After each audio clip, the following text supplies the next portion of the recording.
So without further ado, Madeline Smith. Hey guys, it's so great to be here. Thanks, Jonathan. It was wonderful. You're talking to someone who put mofo on the front of a book cover, so I support the movement. I will tell you a funny story. So I'm from the Midwest, born and raised, but we live in Texas now.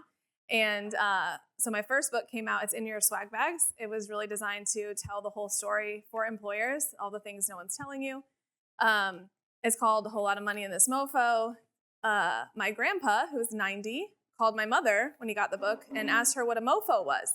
And I would have paid money to hear that conversation because my mother, who does not cuss, had to explain a mofo to my 90-year-old grandpa. He thinks it's hilarious now, but I look at that cover and think of him now, and hopefully you all will too.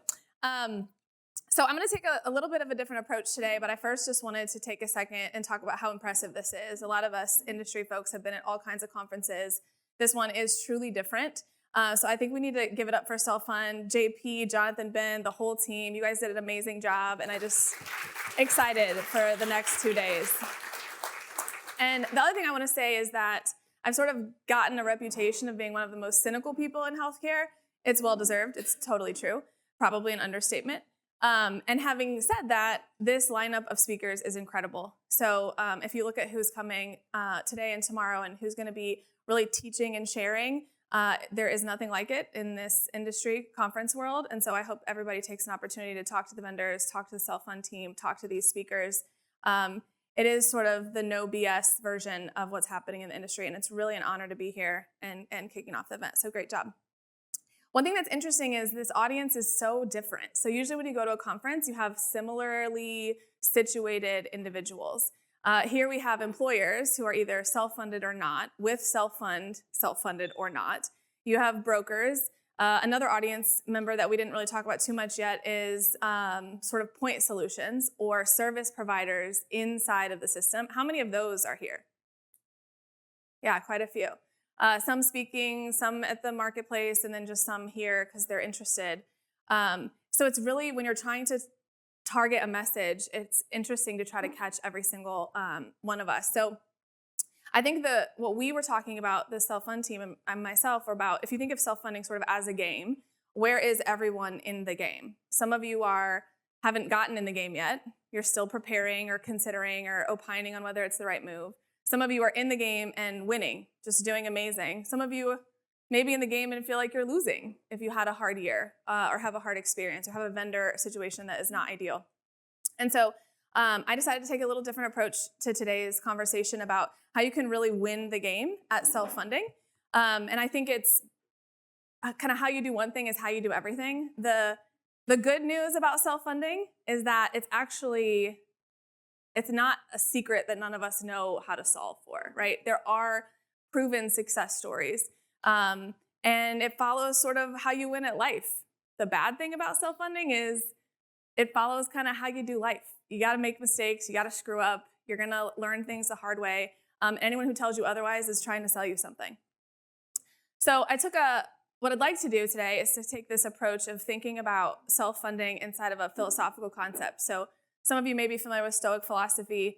Recovering philosophy undergrad. Find it extremely interesting. It applies to everything in life. I use it with all of my clients and in coaching. And so I felt like you guys could get a 2-for-1 today. Some philosophy concepts that perfectly fit with self-funding. The first one is framed at the beginning sort of this game concept. So the kickoff idea.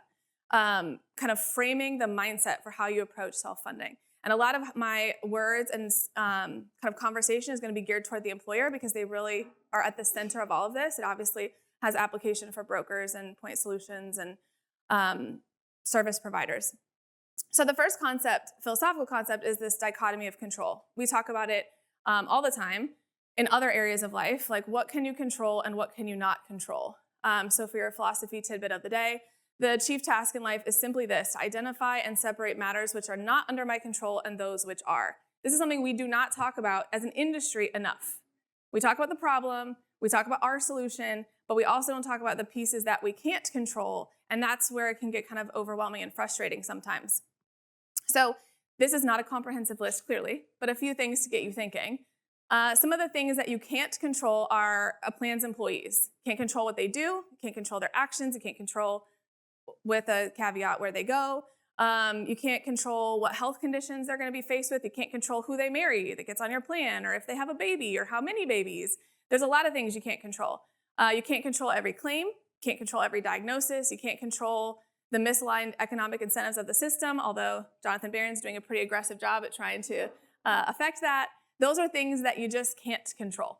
And so when you sort of obsess in ideating around only those things that you can't control and you don't get to the what can I control, we miss the mark, I think. And we have a lot of conversations where we just, as an industry, look at each other and say, well, we can't fix this. We'll just talk about it. And I'm hoping today kind of shifts us out of that mindset. Some of the things you can control are plan design. Who are you working with? What do your contracts look like? Who's actually looking at your risk? Is there true, real oversight? How do you communicate with your members? Those are things that you can control. Interestingly, if I had more time, we would talk about how all the things you can control have a direct impact on the things you can't control. You can't change necessarily the actions of your employees, but you can change the design of your plan to make it so that your employees have access and understanding about where to go in a way that's going to get them high quality, lower cost care, right? So some of the things you can control can have that indirect impact on the things that may be outside of your control or larger than you as just one individual. So the concept here is that knowledge is freedom, and that is freedom to choose and freedom to demand to be heard. Everybody here is taking that step by trying to understand. It's why I wrote MOFO. That's what I call it, because a whole lot of money in this MOFO is too much to say. But it's why I wrote MOFO was because I wanted people to have access to the knowledge in a way that isn't trying to sell something. It's truly just educating. You guys are taking that first step. Some of you are well down that road of taking the step to understand, and then it becomes like what you do with it. Once you understand what's in your control, now you have to look at kind of how do I take all the moving parts and apply them. So my husband's here today. Hopefully he doesn't like get too judgmental because he's a coach, but I have a house of boys, all play football. So I'm probably gonna use the wrong words. I'm probably gonna use the wrong analogies. But this, I was thinking about the scouting report. So this idea that you need to know who your players are, who's good at what. If you're trying to recruit players, not that he's ever recruited players from somewhere else, but if you were trying to, you'd want to know who they are, what they're good at, what positions they play. That's how you get a real good full picture of not only your team, but there's some element of that of the other team. So I have sat in countless hours where my teenage son and my husband are watching the teams that they're about to play in future weeks. And that's how you get good intel. Professional teams obviously do that. It's a whole industry, sub-industry. You need to do that as a part of your health plan. You need to have a scouting report for your health plan. And there's a few different ways I want to look at that. I'm not going to attempt whatever that is, Greek or Latin, but it's the concept of premeditation of evils. This is the idea that if you anticipate things, they don't have such a big impact on you. It doesn't mean they go away. It doesn't mean they don't have an effect at all. But it just means if you plan and are aware of what coming trouble could be, you can be more prepared for it. And that's what I think this scouting report inside of the health, self-funded plan scouting report concept is. The man who's anticipated the coming of troubles takes away their power when they arrive. And what you're not going to hear from me today or tomorrow, or probably from a lot of these presenters, is that self-funding is perfect. It's not. And I think that when you talk about it like it is, it can make people who have negative experiences feel like they've done something wrong or there's something off about what they're doing. We're going to have a real honest conversation about that. It's hard. It's just a different kind of hard, and it's super worth it. And so being more mindful about what some of those coming troubles can be.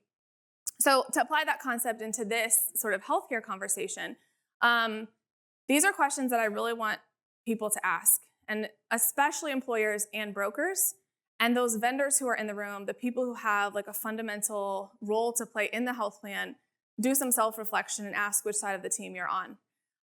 As I was kind of brainstorming what those questions would be, the first one is, how are your costs working for you? Like Ben said, I would assume that costs would have been one of the highest motivations for what they would like to see healthcare to change. And it's number 2, so I realize still up there. But if cost isn't the number one driver, then we should see decisions not being driven blindly only by cost, right? So let's challenge ourselves a little bit. Are costs rising or are they controlled?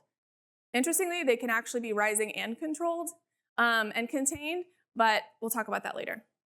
Incentives. So I mean incentives for employees, but I also mean incentives for your vendor partners. I mean, how are your contracts written? I mean, what does your engagement look like? If you're an employer, have you essentially given this message to your broker that you're only going to stay with them if they just keep you and your members happy at all times? Because if that's the case, then what's the broker going to do? Keep you and your members happy at all times. And that lever might mean that goes this way and then costs go up. So we need to be mindful about, where are you incentivizing? With your vendor partners, where are your contracts incentivizing them? Are they incentivized to keep your costs low? Or do they actually make money if your costs go up? Do you even know, right? That's the first place to start looking. Are your members engaged? Are they active in talking about how to access the plan? Are they listening? Are your specialty RX costs managed, or are they just going rogue? And there's industry people who call them Me Too drugs. They see a commercial and they're like, I need that. Is that impacting your plan performance? High cost procedures. Are those things that are coordinated? I realize some are out of control, but are they surprises, or are they things that your members have the tools to know how to steer inside of a health plan? Is leadership bought in, or are they kind of hands off until they get the renewal and then they're pissed off? Are contracts transparent? Are you taking a stock contract and finding and replacing and just changing a few words? Do you even know? Have you read the contract? Have you put the contract through ChatGPT? If you're not a big reader, it's okay, but do something with the contract. Data. Do you have access to your data? That's a big one, because knowing if it's disciplined or anyone's looking at it, you can't know that if you don't even know how to get access to it. Have you been told you can't access it? Is that true based on what kind of plan you have? And then vendors. Are your vendors people who are accountable, or are they self-serving? And that ties back to incentives. Without that scouting report concept inside of your health plan, you're actually not planning anything.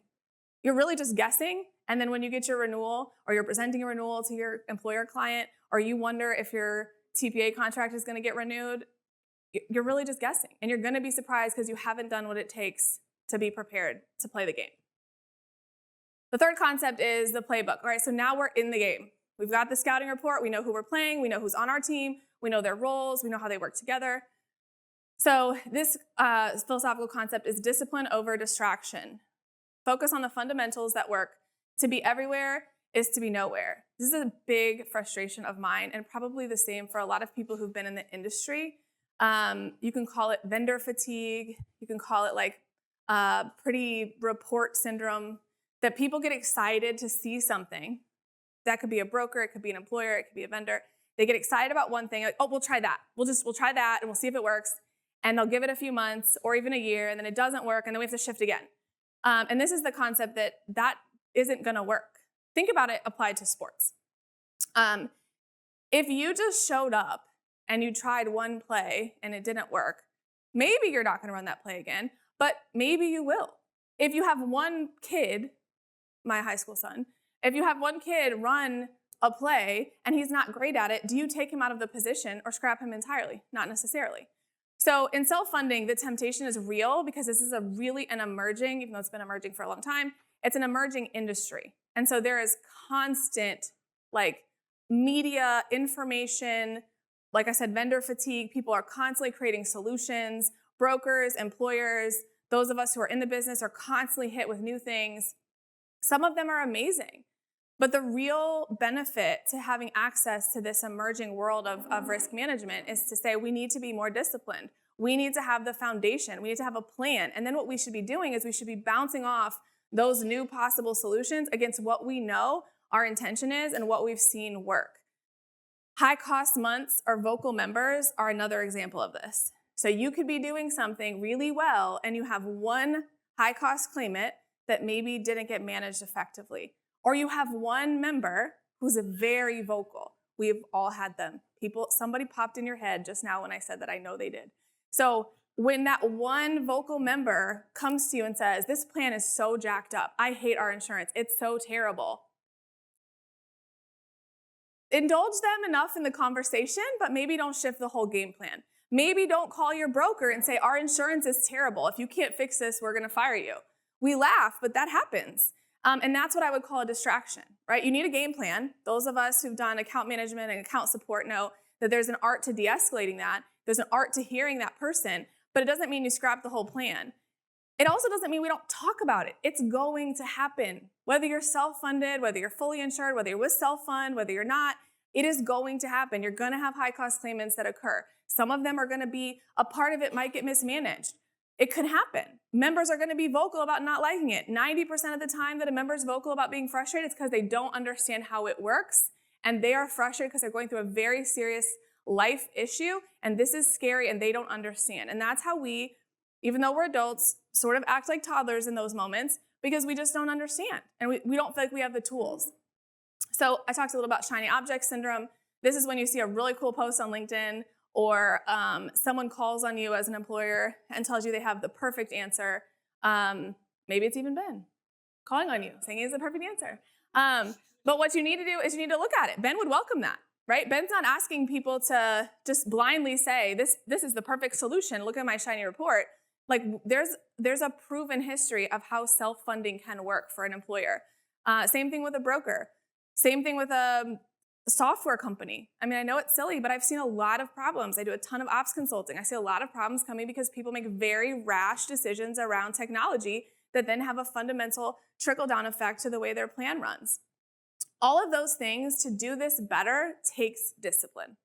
Doesn't mean you have to have all the answers. It just means you have to be more disciplined.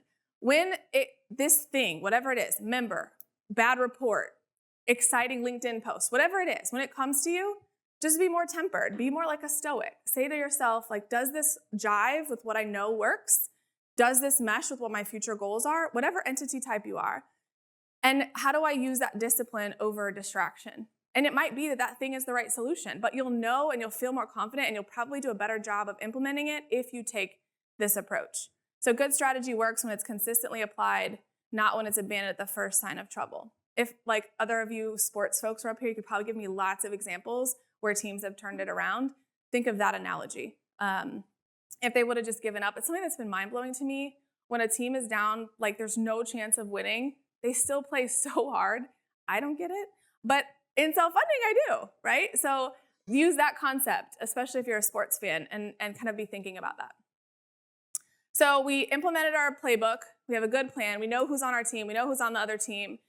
Now we go play. You'll notice I didn't actually talk about winning and how we win. I don't think we have to. I think that's what everyone talks about, right? Everyone is telling you what the answer is. I'm telling you how to prepare and then what to do whatever it is over, right? And we'll talk about what it is from a timing perspective. So I'm going to skip the game, right? You can go on LinkedIn and learn all about the game. You can find me, find other people, and learn about the game itself. Tomorrow, I'm digging into stop loss. That is primarily focused on the game. But now I want to skip immediately to film review. So this is not just similar to when you're prepping, you're looking at the other team. This is watching your film. I joke that my teenage son loves watching film as long as it's a great moment he can like clip and put a cool song to. But when he has to watch an embarrassing move, and I'm like, see, that was your tackle. Why did you not get that? He's like, but mom, did you see this one? And we do that, right? Like that's our innate human tendency, is to immediately jump to the thing that we want to talk about and not the thing that might be a little bit unpleasant. But there is so much power in learning from the unpleasant, so much. So the concept here from a philosophy standpoint is the obstacle is the way. It's actually a great book by Ryan Holiday. If you haven't read it, his stuff is phenomenal. I encourage you guys to read it. He takes ancient philosophy, Stoic philosophy, and applies it to primarily business life. But this is the idea that turn the setback into an opportunity. Don't skip over it. Don't pretend like it doesn't exist. Don't sugarcoat it. Don't blame other people. There are going to be obstacles. And what do you do with the obstacle? Let's talk about it. It's so interesting. Think about when you need to have a difficult conversation with someone. Maybe it's an employee or a partner or a friend. And you build it up in your head, the tension and like what's going to happen and what the outcome could look like. And what if they say this? Or what if this makes them feel like this? And what if it turns out this way? And now sometimes they end badly. So I will preface with that. But sometimes and often, you so much of the anxiety came from how you prepared for the thing, and it actually goes pretty okay. And what you can learn from that about yourself and the other person can be a fundamental part of how your relationship improves. I say the same thing about self-funding. So turning setbacks into opportunities. The impediment to action advances action. What stands in the way becomes the way. Those of us who've been in the business for a long time, raise your hand if something that you do today, maybe it's a product, maybe it's a solution, maybe it's a process, maybe it's a mindset. Raise your hand if something you do today came because you screwed it up or you saw someone else screw it up in the past? I'll raise both hands. So there are products today that exist because someone noticed that something was broken and it was an obstacle and they learned from it. And many times it's their own mistake. So problems are not interruptions, they're data. This is hard for those of us who have like a reactionary response to things. But it's something that I really want to challenge you all to really work at practicing, particularly as it relates to self-funding. There are problems in healthcare, in health insurance, in benefits. They are not necessarily just interruptions, they're data points. What's working? What's not working? Do I have the right people? Do I have the right partners? Do I know what I'm doing, or do I need to go get some help? Do I have the right tools? Do I have the right budget? Do I have the right plan? Do I even know what the plan is? But if you just experience the problem and your first thought is, I need this to go away, I need this member to get out of my office, I need this client to stop calling me, and you just solve that one thing, you miss an opportunity to move the whole thing forward for yourself. Adversity is training.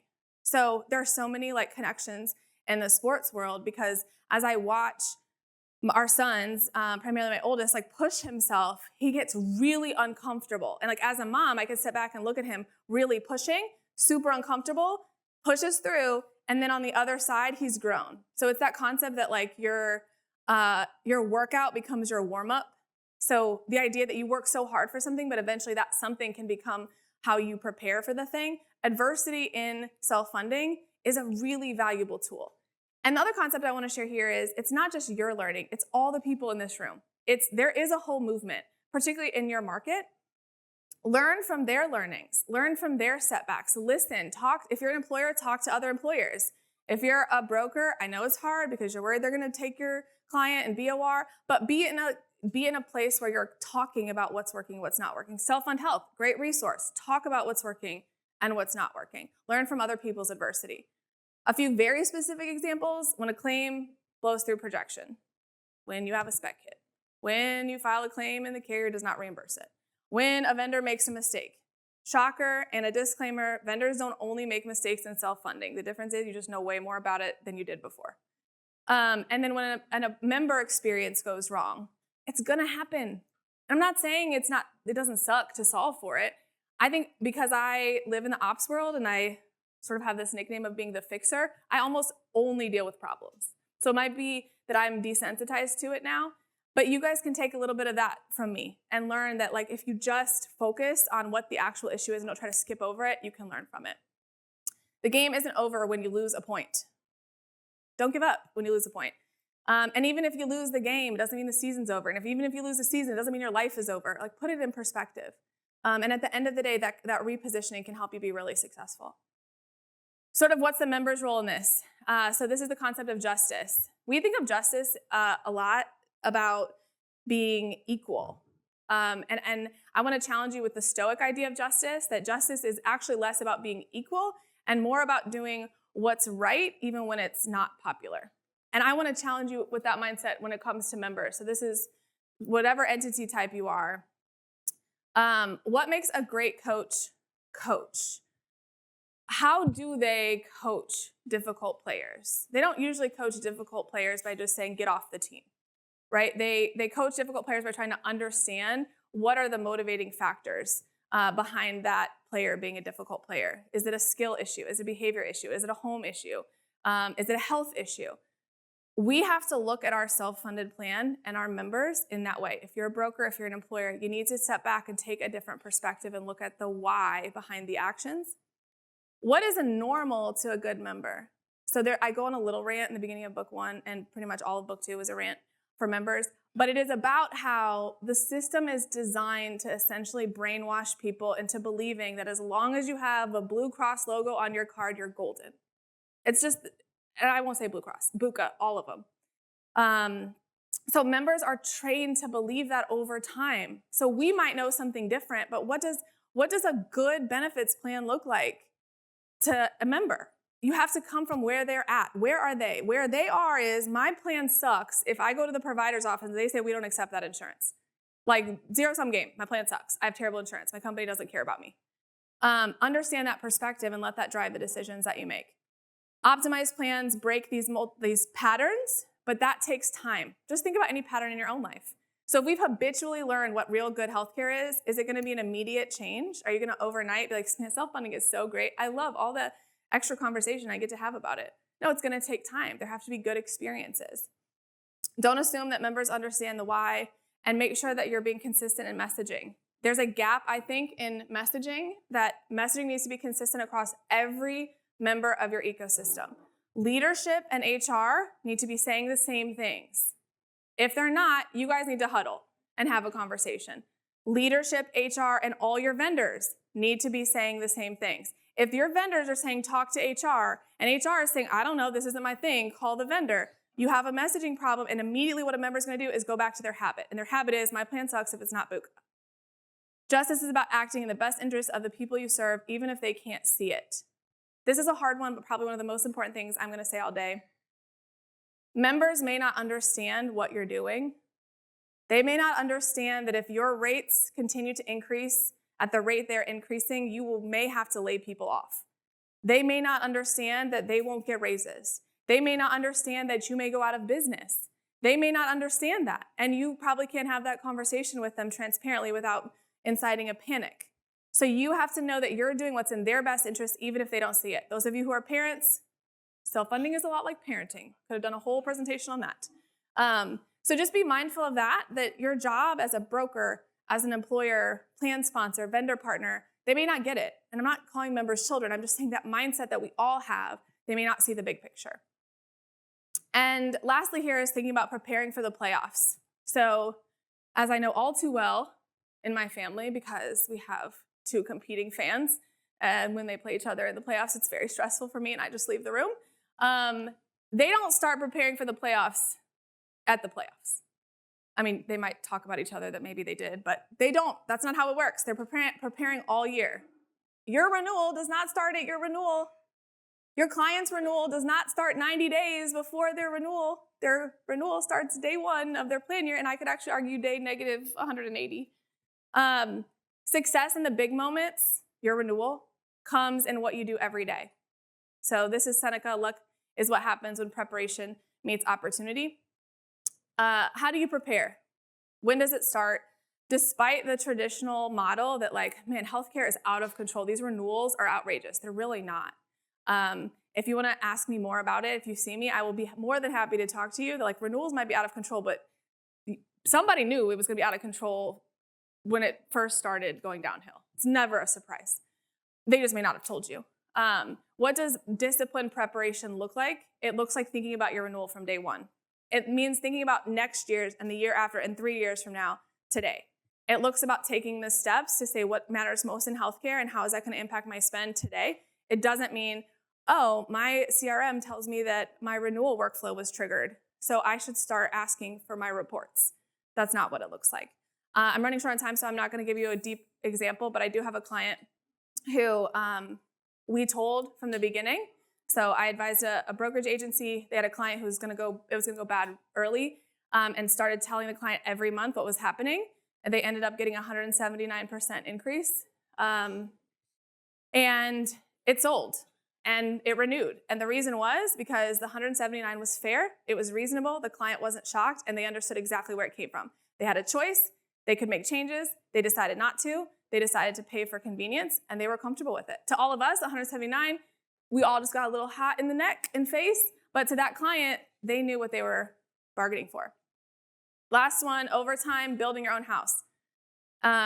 There's a Buddhist story about a contractor who was known to be the best at everything. His craftsmanship, the attention to detail, the time he took to build everything. He'd done it his whole career. He decides he wants to retire and go be with his wife. He tells his boss, hey, I'm done. The boss is like, okay, but just one more house. We can't lose you. We still have all these apprentices. We just need you to build this one last house.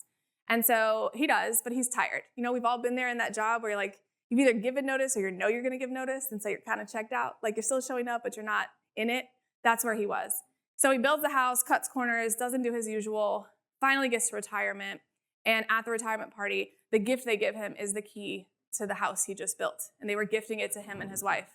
And so that sounded like a mic drop. That was cool. But this is one thing that I really want to leave with you all, particularly in this market, particularly in Wisconsin, or like local area states where you guys are, we are building our own house here. He was building his house. If he knew it was his house, he would have done it differently.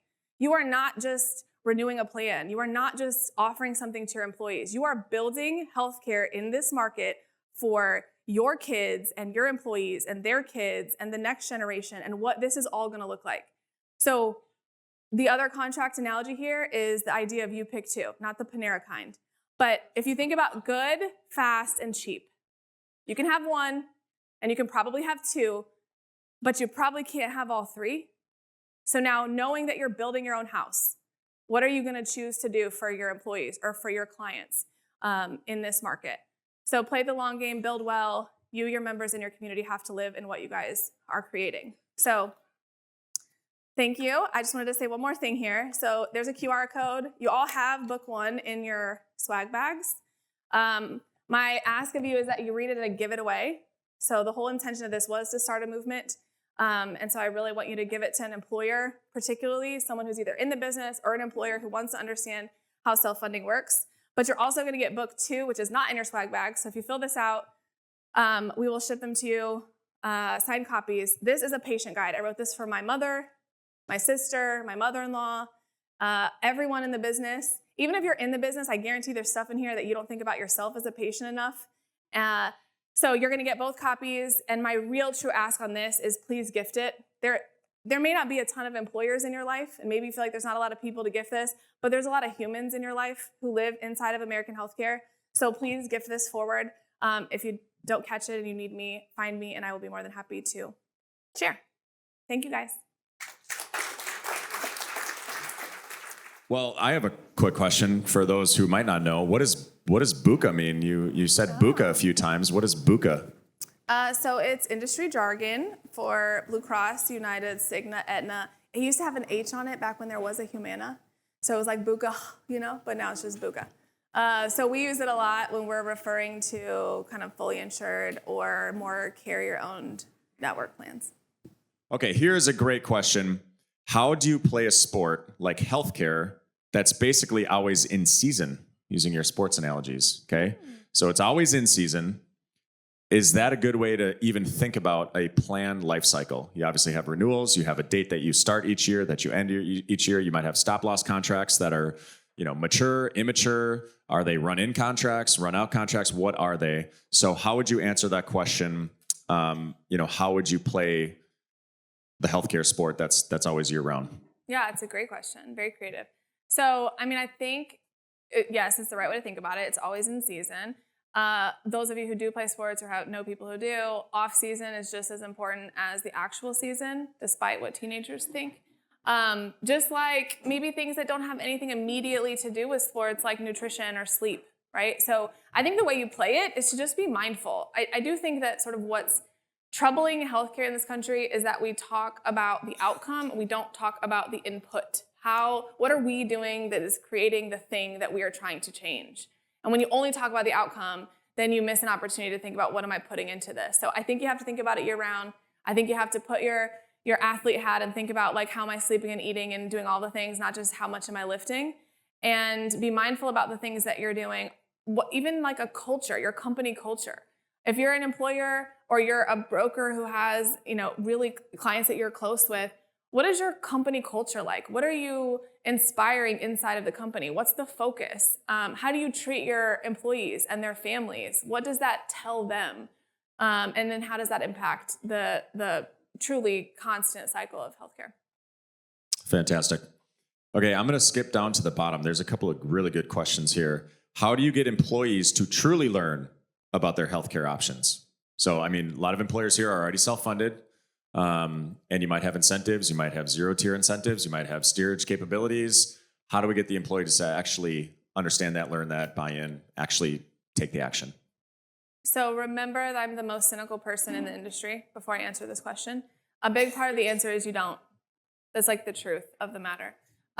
You shoot for it, you aim for it, you do everything you possibly can in meetings and messaging, and then you kind of accept the fact that the people who want to be motivated to be mindful about their healthcare probably already are. So it's this concept of like when wellness plans were like all the rage, and it was like, if you do these biometric scans and you walk this many steps, you get an Amazon gift card.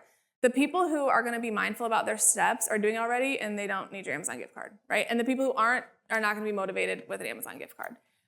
It's the same idea with members. The reality is there's so much on the American today, parent, married, single, it doesn't matter. There's so much data to consume. There's so much information on them that has nothing to do with healthcare. The reality is that most of them are not going to think about it until they're hit with a crisis. So then what you have to do is say, I'm going to do everything I can to hope that you pay attention, hope you're bought in. I'm going to recognize that you're probably not going to be, and I'm going to be there when you need it. All you got to remember is don't panic, call whoever I need you to call, right? It's like with a teenager when you say, like, I need you to make all the good choices at the party, but if something goes wrong, call me, right? I need you to call me. This is that. Think about your health plan like that. Do all the things, but then say, call me if you're just not sure. Love it. Okay, this is a question that rose to the top. What's the biggest thing you are doing today to have the most impact? Probably a lot of ways you could take that question, but... me personally? Let's say if you're an employer, you're Mad Smith, now employer, running their health plan, managing risk, playing the game, in the game, the right way. What's the biggest thing you're doing today that's having the most impact? Okay, well, I am actually going to answer as me and the people that I touch, right? So I think that as an industry, sometimes we skip over, we're so focused on prospecting and renewing, and then we skip over all the meaty stuff in the middle. I really do think that the discipline is the biggest thing that can have the most impact. So discipline as even a point solution, discipline as a TPA, being engaged with your members of your employer's plans, if you're a broker, being engaged with your employer and like ahead of time. The shiny reports are awesome. They really love them. But are you doing enough to stay one step ahead? They're counting on you to be their advisor, their SME, their subject matter expert on all the things. Are you staying one step ahead? As an employer, are you staying one step ahead of your members? Do you know what you think they might need? Are you doing employee surveys? Are you asking them? So it really is that discipline and staying engaged. We joke that my son likes to just show up and take quizzes and not study. And he's naturally smart, but like that's just not a good plan in life because at some point it'll fail. But does he pass them? Yes. But don't tell him that. I don't see a problem with that personally. Share with him. But that's the concept, right? So many of us just show up and take the quiz and we're not studying. Just imagine how much better you would do if you, okay, Ben, but I mean, he passes, but you get what I'm saying. So just prepare and just imagine how much better it would be. If nothing else, he would have had less anxiety if he would have studied. And so think about that for us. Like maybe you still are making it, but are you anxious? Are your members like pissed off in your office? If nothing else, you can alleviate some of the anxiety. Yeah. Great. Okay. There's a question. Where in the Midwest are you from? So you might have noticed she doesn't have a Texas drawl, even though I she's just say from. y'all a lot, but no. She was actually born and grew up in Illinois, but I've confirmed she's not a Bears fan, and that's worth cheering for in these parts. All right. That was actually, I think, the first thing I asked you a couple of years ago. Oh, you're from Illinois? Are you a Bears fan? It would have just changed the trajectory of our relationship moving forward. So. Sure. You got to be sure about the important things in life. Yeah, Central Illinois, so like Bloomington, Peoria. Yeah, but she lives in Texas now with her family. Okay, this is a good question. Well, okay, the really quick answer on this one, and then we'll go to one more, and then we'll be done. If you could wave a magic wand and make a big fix in healthcare, what would it be? Network, pre-auths, something else? Simple answer. What would it be if you could? Simple answer. The regulations are bullshit. So I think part of what I would change is you have people writing laws that impact plan sponsors who don't actually understand how any of it works. So a lot of what brokers are telling you or what brokers are learning from their compliance teams that you can't do them. And it's because both sides of the aisle, nobody actually knows what they're talking about. And if you could remove some of those restrictions, we could do all the things you want to do and be focused on quality and cost instead of misaligned incentives. Awesome. Okay, last question. I believe this gets to the heart of a conflict that we at Self on Health see quite often, actually.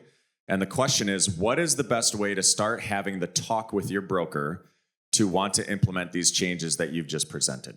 That's a great question that you have a minute to answer.